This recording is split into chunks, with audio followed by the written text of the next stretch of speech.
Vinicius Juniorga respekt. U Manchester City bilan o'yin oldidan Real Madrid muxlislariga juda ham katta ishonch bag'ishlamoqda. Shu bilan birgalikda Mbappe bilan bog'liq ham ajoyib xabarlar bor do'stlar. Bundan oldin Real Madridga bog'liq mana shunaqangi tezkor xabarlarni o'tkazib yubormaslik uchun Madrid Gvardiyasi kanaliga va mening sahifamga obuna bo'ling. Hozir hammasini batafsil aytib beraman. Unda boshladik.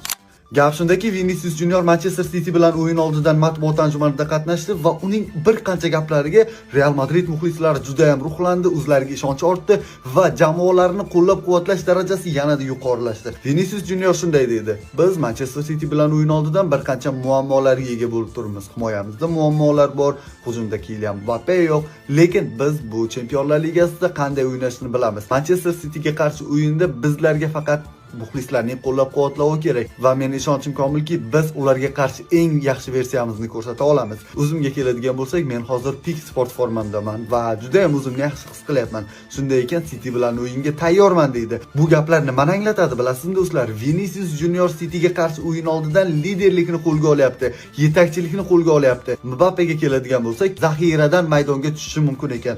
Asosiy tarkibda tushishi juda ham katta so'roq ostida turibdi, lekin ikkinchi taymda o'yinni kuchaytirish uchun 20-15 daqiqa maydonga tushib o'yinni kuchaytirib berishi mumkin ekan do'stlar.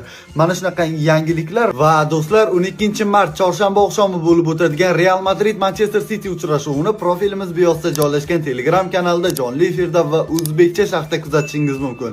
Qo'shiling, o'yinni birga ko'ramiz va birgalikda tahlil qilamiz.